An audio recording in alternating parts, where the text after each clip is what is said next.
for coming tonight to stand with me to support Vijay Beniwal, who is a good friend of mine. And so before we go talk about Vijay Beniwal, so there are a lot of friends and friends and colleagues and community friends are here to join with me to support Vijay Beniwal. And so first of all, congratulations Vijay for being a bold and running for a Redmond City Council number 6, right?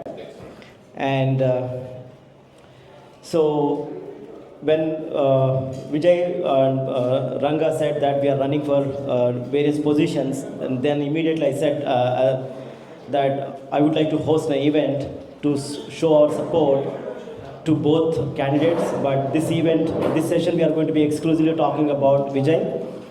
And so many of you already know Vijay, but I have known him, Vijay, in a different context. And I have known him since last 20 years. And before you all see Mayuri and all the stuff, there's an equivalent of Mayuri, the Apna Bazaar. He was running grocery store, retail stores. And his friend, his partner was a good friend of mine as well, Srinivas, also a good friend. So with that association, immediately I said, okay, let me support Vijay, who is going to be running the city council. And so please join with me to support Vijay. And there are many friends and community friends are here who will be talking about Vijay. And please join with me to welcome Vijay Beniwal. Really appreciate it. Thank you. Thank you. Thank you, Jagan. First of all, I feel very privileged and very thankful that so many of you have taken out time to come here today and support the candidature. I think that's very very satisfying, and I feel very happy. Thank you so much. I think I'll touch upon one thing, and then we can go in different direction. The most important thing I always thought, we as a migrant coming here, that this is our home now, right? For me to see that all of us are standing up together to support a community candidate for a position, I think is an extremely strong step. I think what this does is we all want a good representation on the table so that your voice can be heard on the table is what we are enabling. So I think this is an excellent next step. We never had an Indian origin Redmond Council member. I think this is an opportunity that we can create it, and this will only happen when all of us actually work together towards it. So big thanks for that, and I look forward that we can spread this information more in our community and beyond, so that we can represent ourselves right in the role that I'm looking forward to. Some of you know me, some of you, I'll take 3-4 minutes to tell about myself. I came to Redmond 25 years ago. This has been my home since that time. I love the city. Redmond is a place, when I look at it, it's my home. It's a city which I would want to make sure it remains the same or only get better from here. So I want to be part of it in the meaningful growth of it as we look forward. I have 2 kids. I'm growing my kids here. I worked for Microsoft for 23 years as an engineer. Excellent journey. You learn so much about corporate. It makes you, it teaches you a lesson in a corporate journey. But at the same time, I also went beyond Microsoft and participated in doing some IT startups and small businesses. I started Apna Bazaar, I started Ancient Bamboo Garden, some Dairy Queen. The reason why I'm telling you is just to tell you about myself, that it's not just about a corporate side that I've worked in. I think I've actually touched the community at a level of building a small business, working with people of all spectrum. And I think that experience counts a lot. I learned so many things I will touch upon, but I think I learned so many things when I was running Apna Bazaar or Dairy Queen, because you touch upon the basic problem that the resident of a place have. I've generated over 300 employment opportunities locally in this area.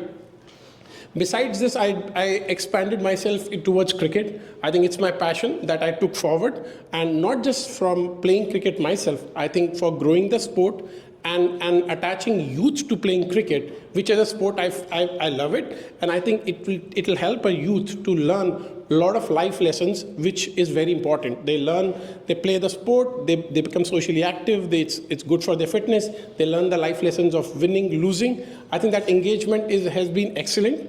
I did take USA, my partner also here is funny, I think we did made sure that Seattle gets to the USA cricket map. So influencing at the highest level was demonstrated for picking up cricket from Seattle, which people says, what cricket, what Seattle, because doesn't it rain all the time? No, we have actually shown excellence to reach there.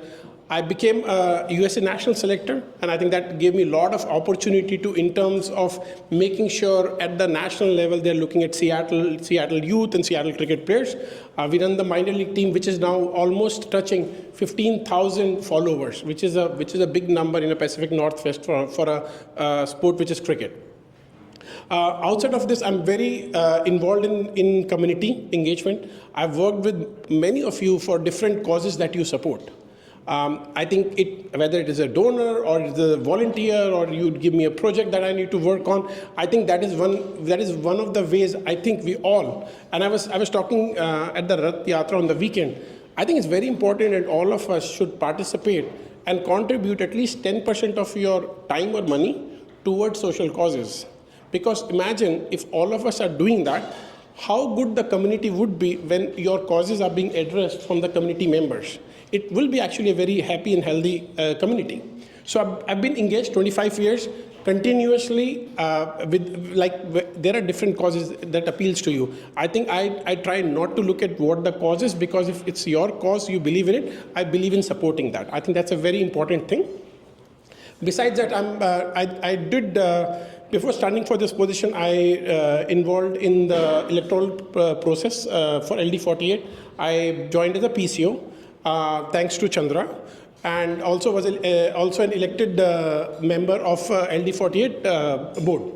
That really allows to understand the political side of things a little bit more, and I think that's that learning we need before we step in for the next steps. So I think when I say all this, yeah, it's a very polished resume, but I think it's less about the resume, it's more about the experiences that you have when you do all this. I think that's what I feel makes me more ready to pick up a role, for having all these experiences that I've earned by doing these different things. That if I'm on a table, I will make sure that I will be the voice of people. I think from a leadership point of view, I'm going to change the word. I think it's not about being leader here, it's about being representative. The role is about representing people. I think in the role, it's very important that me being the voice of residents of Redmond, right? That's what the role is. And I will make sure that that voice is heard on the table, loud and clear. Even if you don't win the voting, I will make sure that voice is heard. Steve is here, one of the vice council members that I always lean on. I think it's very important you take the voice there, you talk the right thing, and you question if there's something is not. That's the way to start with it, and you will see that the like-minded thought process will originate so that you can actually change the policy making. So if I look at Redmond, for me, I think Redmond future or Redmond goal or what the Redmond city is, I think we are growing in a very fast pace in the last 5 to 7 years. In my 25 years, first 10 years, Redmond was a very family-oriented place. Small growth, everything was excellent. I think we are growing super fast. The reason why I'm mentioning is, I think when the fast growth happens, it brings challenges. It brings challenges where policies get questioned. When your population growth is going super fast, then you need to see in terms of whether the infrastructure will sustain that out. Your roads, your school system, your healthcare, all those get under more stress, get more challenge. Today, the city planners are actually saying that 20,000 more people are going to come in Redmond. And when that part comes in, I think it should raise the question is, if that happens, would we have the roads that can suffice 20,000 more cars? Would we have the healthcare system that can suffice that need? Would there be schools? I think those questions become more obvious and becomes important because the decision that will be made will impact these.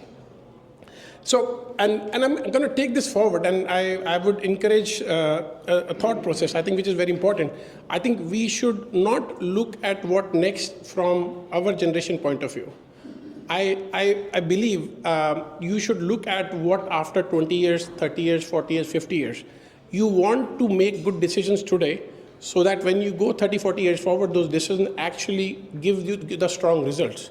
Because if we look at ourselves, I think we are doing well in life, we are affluent, everything is right about it. But do you look at your next generation? Can they live in Redmond the way the cost is growing? Do you think that is a possibility, and how that can happen? So it's very important to look at the decision from a forward-looking point of view. And when I look at the main issues that Redmond we need to look at harder, I think the first is affordability, which is why I was touching upon from the future generation point of view. Affordability in terms of housing, affordability in terms of healthcare. I think those are the two big areas that we need to think harder, because we want to make sure current generation, next generation, the city can provide you that. Second thing that is the public safety. I'm a strong proponent of public safety for multiple reasons, but I think that one of the things that I have is, if you look at Seattle and we see the change in Seattle 10 years back to now. I think I don't have to say what opinion we want to hold on Seattle, right? I think if policies are not made right, what you do is that change happen. It can be positive, it can be negative. That change can absolutely come this side. So it's very important when we look at from public safety point of view that we learn from Seattle and make sure we bring the right policy over, so Redmond continues to be an amazing place that we want it to be. Third part is the fiscal responsibility. I think that's, in a very simple way to put it, city runs just like how a business runs, in a sense, right? You are given $100 and you want to make sure you use the $100 in the most efficient way. I think it's very important for council members to kind of engage in the right discussions so that the usage of that $100 is right. You are funding the right things, you are putting the money in the right place. And not just about increasing tax, it's about being very efficient in the programs that you run, in ensuring that you're investing in the right places. I think these three things are very important to me. Outside of it, I think climate control actions are very important, very forward-looking thing. Everything looks right, I think, but it's well understood that climate-related challenges we will face. Like if you look at Washington, we are around 60-70% dependent on hydropower. With the grid suffering, with the weather changing, there's almost around 7% of decrease in power generation from hydro. What it really means that now if this deterioration keep going on and there is a fall of energy levels, you will see an impact of climate on us. And that percentage is pretty high. So there needs to be an alternate source. The cities have to be thoughtful in terms of how they build the infrastructure so that's more green friendly, right? So that that thought has to be very important. Otherwise, cities will suffer from an infrastructure point of view. And the final piece, which city council doesn't impact, which is education. We all came here because of education. There is no doubt about it. I think we should be the strongest proponent on saying we should have a very, very strong education system, and that investment we cannot fail. It's not a choice. I think we need to make sure we support the growth of education in every way, every possible way. As a council member, you don't impact, but I'm sure there are alliances, there is effect that you can have on the education side of things. I think these 5 things for me was very important. I wanted to share this out. And I'm looking forward to serve. And with your support, I look forward that we'll make it happen. Thank you. Thank you, Steve. Yeah, before you speak, Steve, I wanted to talk a few words about you. So, Steve is a good friend of mine since last, I think, 8 years, something like that? 8 years. And I've known him as a city council member in Seattle, from Redmond. And that's not the primary factor, but he is my neighbor. And he runs a coffee shop, irrespective of there's a heavy competition from Starbucks, but he was running a successful coffee shop.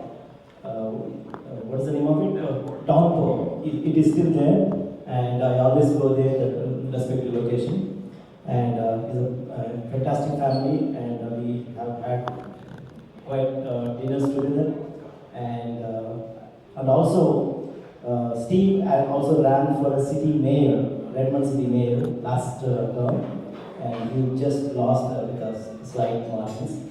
So again, this time Steve is also running city council member too. And so, as a city council member, existing experience with from a city point of view, so please join with me to welcome Steve and Steve say a few words about your experience. Thank you. So yes, I've known Jagan for 8, maybe 9 years. Met him through the coffee shop, been to his house, met his family. Really appreciate our friendship and appreciate all these years. So thank you. I've known Vijay a while, and I've got to know him recently. I've learned that he's not just that handsome guy on the posters. He's actually very thoughtful, very sensitive, very serious about what he does. And I want to talk about one of, not the most important decision that you all make, but a very important decision. And that's choosing who you want to be your elected representatives. And we don't take that decision seriously enough. We sometimes get people in office that just skate on through, or they're there for their own selfish ambitions. DJ's not that person. You can tell by the way somebody campaigns on how they're going to govern. What they say, how they describe their thoughts about the community, how they describe their thoughts about what needs to change. You can tell that they're going to govern in a very similar way on how they campaign. You can also tell how they live.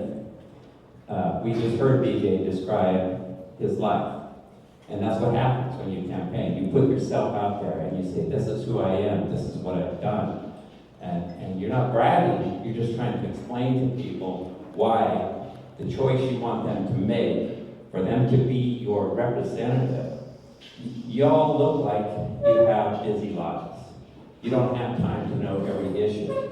But as Vijay said, your voice is critical to how we do our job and how we evaluate the choices for our future, for our infrastructure, for climate change. I'm a big advocate that we need to secure the future for our next generation. So I may be more of a climate change advocate than most people, but I have grandchildren that I really care about, and I want them to inherit a planet that they can live on. I look forward to serving the next 4 years with Vijay. It's going to take a lot. He expressed his warmth for your support. He expressed his warmth for you taking time out. But I'm telling you as a fact, running for office is agonizing. There are times at 3 o'clock in the morning, you wonder, what the hell am I doing? Why am I putting myself out there every day, being vulnerable, being open to criticism, people on social media, people asking you why you're doing this? It can be really lonely. So I respect and appreciate what Vijay is doing, and I really encourage you to not just see this as a one-night support, but see him through the campaign. And as he said, he's representing your voice. He talked about being an immigrant and coming to this country. We need to all see ourselves as a community together. And I appreciate all of you, I really do. So bringing your best to this campaign and then following through as good residents who call him out when he's doing the wrong thing. You need to call him on the phone and say, DJ, that's BS. That's not what we want. And he'll listen. I know his integrity. I know his person. So that's all I have to say. Thank you so much. Those are very kind words, and I really appreciate that. I know Steve for over 22 years, and in a very good light. And if you like someone for that long, that person is doing something really good. So that's the case in case of Steve. We met less times, but I've come across so many examples from different ways that every time I heard about him, I heard about only a person who actually follows the right thing. And I think that matters because in the council on the table, your job is to represent people, and I've always seen he would do that. In my personal experience, as a small business owner, I was trying to do something, and we were struggling with a process, a step. It was very frustrating. It was very frustrating that things were not moving forward. We didn't know what to do, and we tried to knock few doors. When we reached to Steve, that was the right door. That was a door that made it happen. That was a door that made it happen in the right way. I think it's very important part is he understood the pain that we were going through as a resident trying to run a small business. He addressed it and he made sure it was taken care end to end. I think for me, that is a huge thing. As a council member, to be connected with the residents, with their problems, with their challenges, and overcoming them, I think is a very big reflection of what a good representative is. This, besides all the other things, if you look at the council meetings, I think I gave you this personal example, and I feel comfortable leaning on him in terms of enabling and giving direction for future too. So tomorrow, if I have a challenge in the role that I need to go climb Mount Rainier, and I'm making a team, I will have a person in the team who is experienced, who is wise, who have done this many times. I think for me, Steve is that person. You can look upon him. You can have good, deep discussions based on experience that will allow you to make better decisions. And thank you, Steve, for being there. You've been amazing. Thank you so much.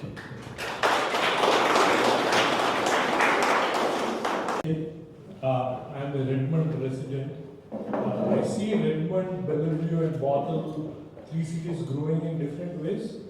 The housing laws are different and all that, right? So Redmond, I hear, has been a lot more stricter to get a permit or like build the offsets and everything are a little bit different, right? What are your thoughts on that? How is Redmond going to change? I mean, like looking at Bellevue, the growth in Bellevue or Bottle. So, just to be clear on your question, there are the design requirements and the zoning requirements, and then there's the permitting process itself. Are we talking both of those things? Yeah, both of those. So I actually live in Bellevue, Redmond border. A couple of houses down is Bellevue, and I live in Redmond. And when we neighbors meet and talk, we say Redmond is a nightmare. Yeah, no, being transparent, getting a permit in Redmond is a nightmare, but our neighbors in Bellevue say it's a breeze, right? So, well, if I can,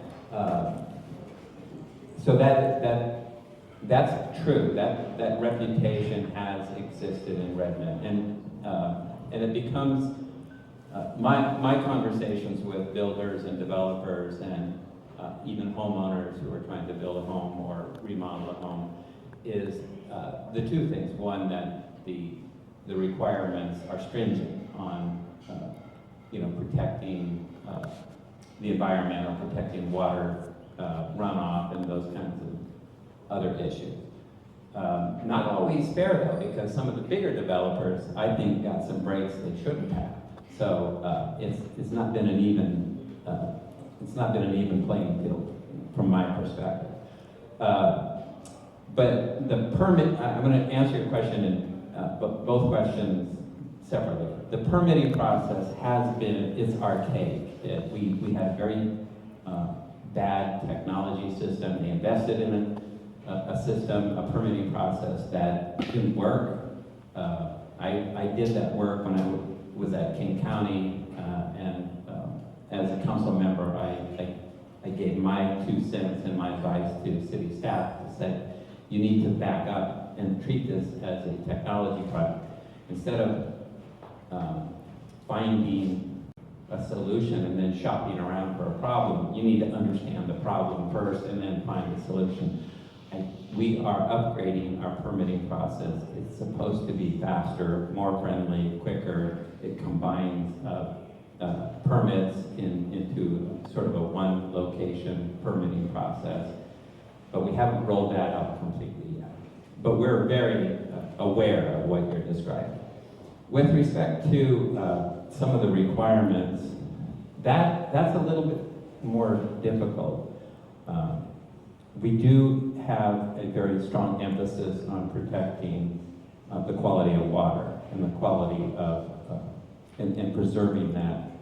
Our tree canopy, that does so much for us. It saves us from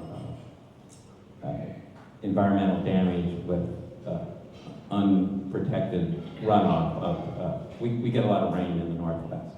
So we're being a little more careful, I think, on the stringence, but we also have come to terms with the whole issue of affordability, and having too many of those environmental requirements is making things more expensive to build, and there is a dynamic there, and we have to find a balance. So I think you will find that Redmond is going to become more builder-friendly because we need more inventory to match that 30,000 people that Vijay talked about earlier. So that's my take on it. This question is like asking a first-year engineer guy a third-year question.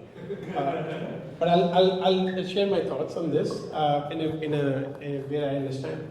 I think the two parts to it, and the first part is the zoning, right?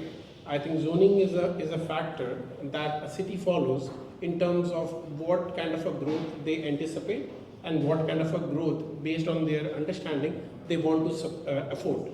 I think you see a different growth for Bellevue, you see a different growth for Kirkland, and I think each city follows different principles for allowing that growth. Right? I think as Steve said, the requirements are much more strict from Redmond for different factors. The question that's come down on the table is, are we going to change that direction? Right? And the question comes is like, what are we expecting in terms of the growth of Redmond would be? Redmond has a 2050 comprehensive plan where they are putting the principles they will follow to see the city grow. If we look at 2000 to 2010, the growth pattern was different. We look now, the growth pattern is different. And I think that is one of the ways they are planning in terms of how the city will grow. I think it's good to hear that the permit system will get more automated, more fast. I think those are plus points. And the principles in the comprehensive plan will actually decide a lot of things in terms of how we are supporting the growth. Should we go become exactly like Bellevue? Should we go become lesser? I think it's a good question, and I think the answer to the question, which is where I wanted to get, is what the people, the current resident of Redmond want. I think that's a very important part. Like, I think the growth is anticipated. It will happen as the population is growing. But I think what rate it grows, I think it should be something that the resident of the city should decide for. I just want to add one real quick thing. There is that dynamic between density and quality of life. Livability, density. We can jam a lot of people into a small space, but they're not going to be happy.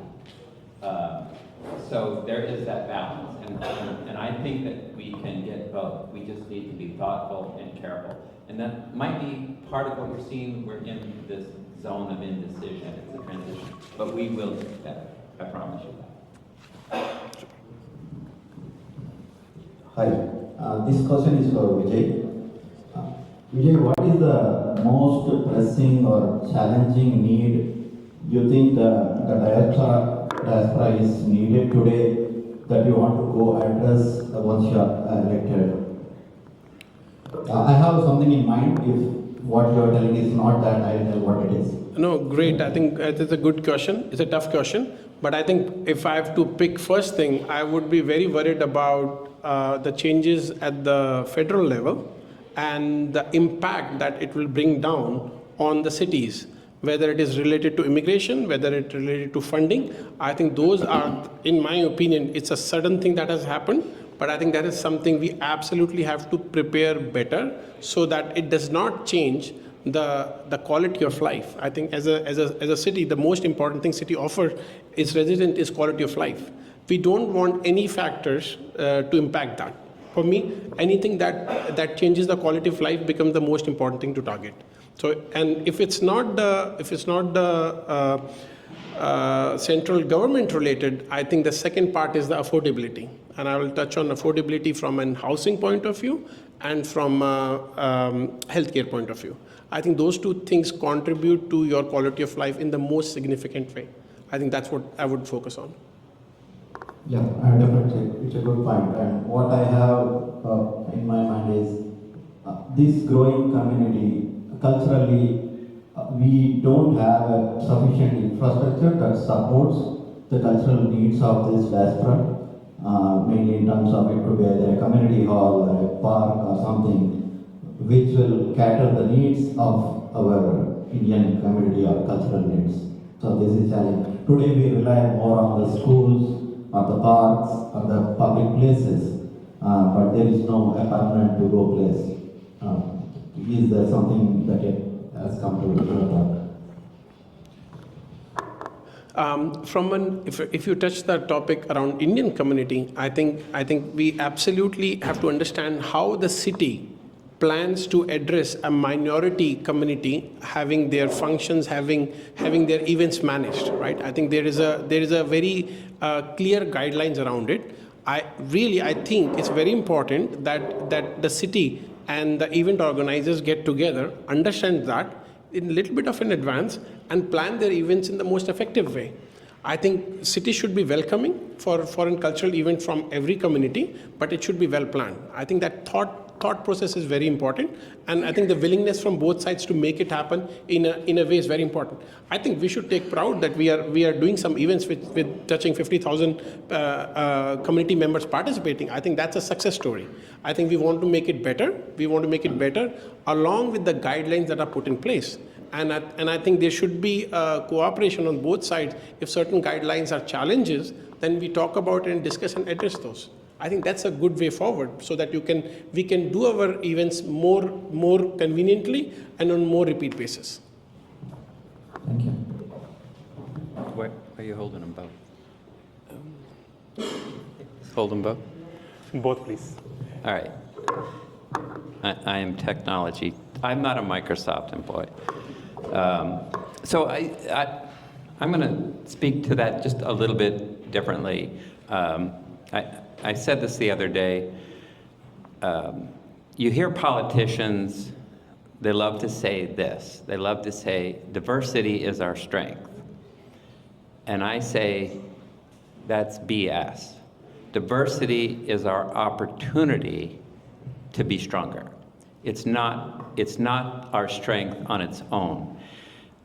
Diversity is an opportunity to find new ways to celebrate living, to celebrate our faith, to celebrate our family.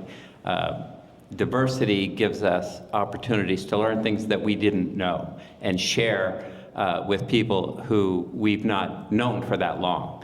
So I think when we talk about it sometimes in a performative way. Yes, we're a welcoming community and blah, blah, blah. But we need to go beyond those words. We need to actually live it. And I'll just give you a quick example. Recently, I went to a spring festival with a Kazakh community, people from Kazakhstan.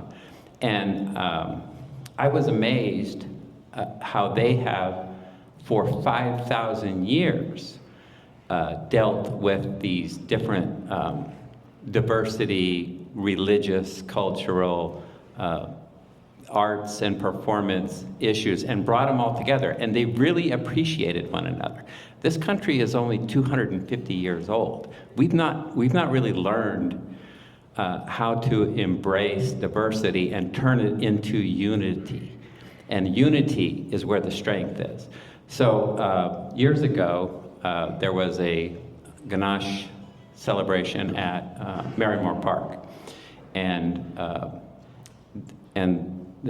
King County was not allowing to put, I'm sorry, Yeah. what is it? Yes. Statue. Yeah, the idol.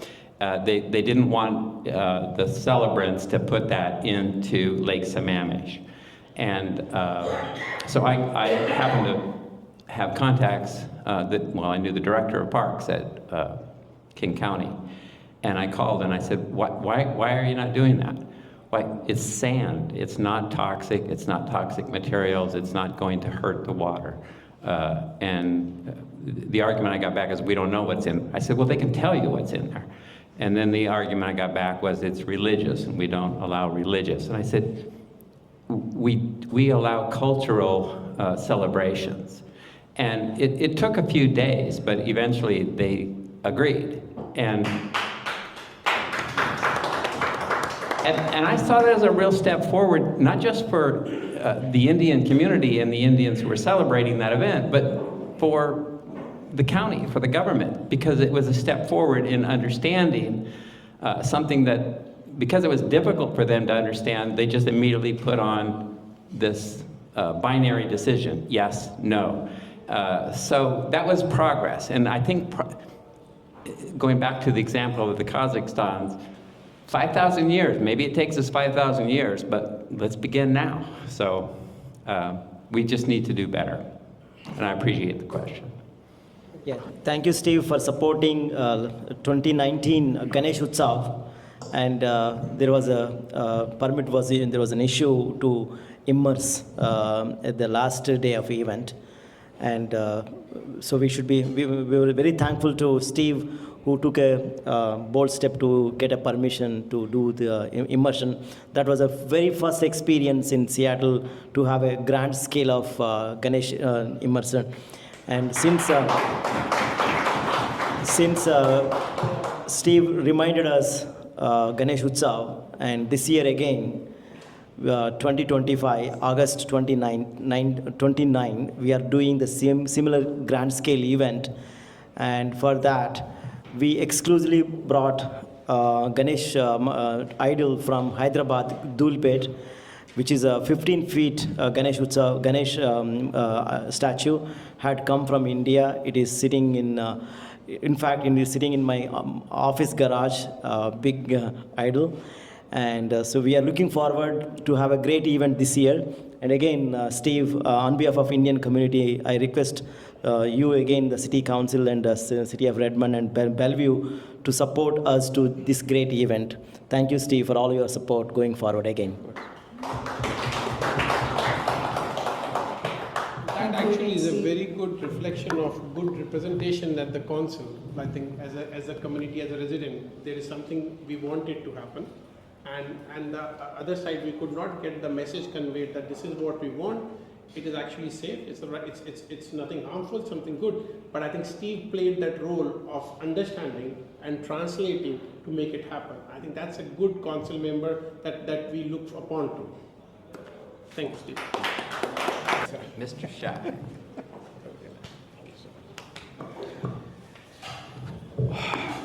Oh boy, what can I tell you after all of the conversations that we had? I think this is again a great team. What else can I tell you that no? I can consider, Steve to be half Indian. I don't mean it to be like that, but I mean it to be the way he approaches folks who are culturally different, but he has a flair of bringing people together as I have not seen it anywhere else. So Steve brings the best of the best in the people, addresses that in a way that it actually brings you to the next level. I'm also, honored to tell that, I always work on small projects with Steve. And one of the ones that is actually going on right now is the bike project. And we are trying to establish a last mile bike project for the Redmond residents. It has been a labor effort. I cannot believe that it is going through so many iterations. But hand-holding that thing, ensuring that that thing goes to the next level of it, was all Steve's storyline. He has to go back and then take that thing back and forth every time to get that thing moved 1 inch. Every 1 inch, that's like, great progress, right? It's like, okay. but that is the way the setup is, that you have to move it 1 inch at a time. But success only comes when you actually are diligent enough to be able to see what's the net effect of that when it comes up to our own communities, when the community is going to be impacted and the people who are there under poverty level. I know that now this is going to be a big thing, especially for both Vijay and, of course, Steve understands this thing and he fights for it. But for Vijay also, having to see in that kind of story, we still have people who are below poverty level here. There is about 5% of the population of local area, which is the east side, is below poverty level. This is generational poverty. What I really means is they've been living in poverty for the last 40 years, or a couple of generations have been living through that. Yes, we bring in a lot of effort, and as last time when I talked about it, this area is about close to about $14.7 trillion in terms of market cap and all of that good stuff. But having said that thing, these issues are fundamental issues when it goes to the city council to be able to address them. We know that we only see them from a particular angle, but they get so many different sets of problems that we can't fathom. By the way, Redmond is almost about $1 billion city right now. It's $1 billion city. Oh, wow. They're collecting a lot of taxes, by the way. I know they're doing well, So, but that $1 billion has to have a great impact on our lives. And that really means that, hey, what happens if a layoff is going to happen? How is the city going to address? By the way, I will leave it to Vijay to answer that thing, not now, after the election, So I don't want him to answer this thing right now because, I know that there is a whole lot of issues that are happening right now. We want to have people who can think next, who can think ahead of time, and who are next generation. I know. If Steve says that he's competing against a 19 or a 20-year-old, I can always tell that Steve is exactly the same age, by the way. He can think like a 19-year-old. It's true. He can really think like a 19-year-old, being able to actually talk in terms of a Gen Z kind of language that he can do that thing. But that said, he can also compete with a 19 or a 20-year-old, but he will succeed. Let's make him successful in that endeavor too. Let's make Vijay be successful in all of the things that we do and get great representation. And by the way, there were questions regarding what is the community effort that is happening with Ganesh and other things. This is a collective effort. I'll also talk about Steve in one of those things. It's a very important thing. But the collective efforts that are there across the community, we can actually go back to Lake Washington School District, Bellevue School District to get answers for them. And one of the answers that we are having for this current thing is we have engaged Lake Washington School District to be able to get the Ganesh Festival story taken care in many different ways. And that too, we actually looked at Lake Washington High to be able to bring that platform ground that was there. We went back and forth about a month and a half. And ultimately, we got it in Berrymore, but still, that those considerations are there. But as far as the cricketing story is concerned, I had to go and take Steve's help, bringing in almost about 200 kids into the city council one day, right? So from the cricketing story, we had to go back and say, you know what, nobody's addressing this cricketing issue. Let's go back and address that. The first time, I think it's about many years back, we took in roughly about 200 odd kids into the city council. Started the addressing of that issue, which actually resulted in several different solutions. It starts with a problem, it goes to the right person, but the right solution also has to have the right person working diligently everywhere. I can think of Steve every time when I have a problem, it comes to city council. By the way, today also I went to one of the the things that we're talking about, the Plymouth housing. Yeah. Sorry, Steve. I went to the city council today. I had to do the testimony in the morning. I was talking about the parking scenario with the Plymouth council thing. It was one of those things that you all face through, that nightmare that we go through. I had to give a 5-minute testimony about why that is important, to be able to talk about 5148. I know people are talking about 5148, but 5148 is not the end goal of the thing. There should be meaningful solutions to the parking problems that are there in Redmond. Redmond should not be looked into as a large city. Redmond doesn't have the transportation infrastructure that a large city has. Redmond needs to look at 5148, but Redmond needs to also get meaningful solutions. I think we have the leadership that is sitting here who can do that. And I congratulate them on taking the stand of actually going ahead and contesting. I wish you all the best. Ensure that no success will be happening through this community. Jagan, thank you on everything that you do. And again, we are sure that we'll do that. Thank you again. Take care. And please vote for both Steve and Vijay. Ensure that no, they are successful in their primaries. What that really means is you only have another 15 days before you start voting. Please start talking to the community, bringing the votes together, ensure that no, they cross this line, post that line. Yes, we will have another 90 days. We can actually come back again and then say that no, yes, how we can get them a higher majority than what they have. But again, thank you so much for listening. And again, ensure that no, please vote. And thank you again. Take care, guys. Again, great to see a lot of friends here, supporting what we are doing here today. Jagan, really appreciate putting this together. I have a great friend, and I have from a long time, and I have a great friend that I know from only 2 years. But both of these, the biggest strength of both of them is bias for action. We see a lot of people talking, but I have seen them turn that into actions. We need people who turn things into actions. We hear a lot of talk, but people who understand the problems, but don't stop at just raising the problems. They come up with solutions. I have seen that firsthand in both of them. So the people I trust them from long time. I personally built my trust on my personal experiences. So it is all our responsibility to support such people and get them to the positions that could be of major help to all of us, right? I'll just give an example of Vijay here. 20 years ago, Seattle region was unknown for cricket in this country. I was vice president of the league. I called Vijay and said, I'll give you the operational and logistical support. Can you take the responsibility of putting Seattle cricket on the map? Him and Mark Demos, who's our coach, by the way, he's going through open heart surgery tomorrow morning.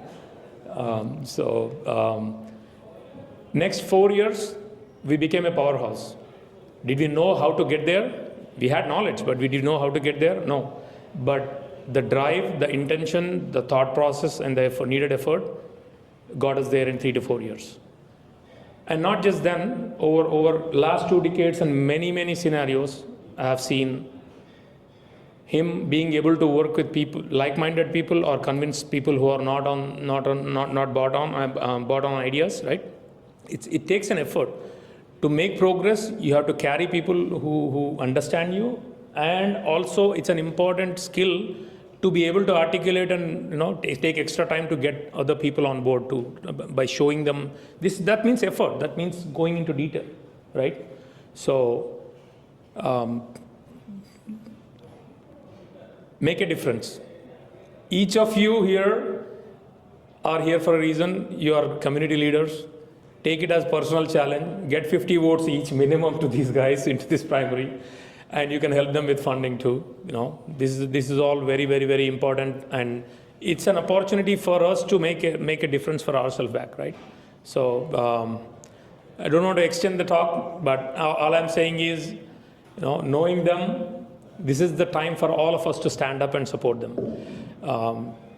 A lot of issues are out there which we don't understand enough or pay attention towards nowadays, right? But we do have leaders who are paying attention and are watching to look at it and address it.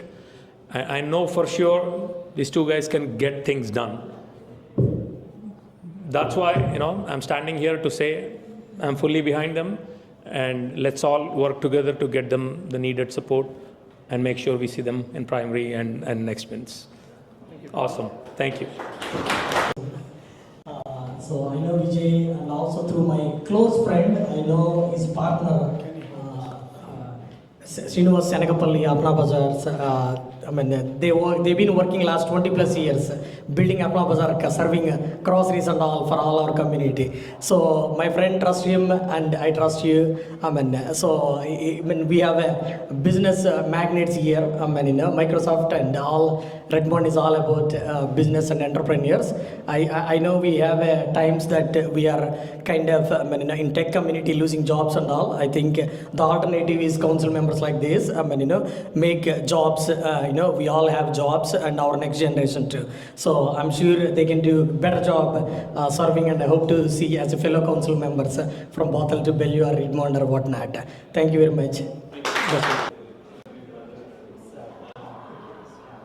Vijay, vote for Vijay, vote for Vijay, vote for Steve, vote for Steve, vote for Steve.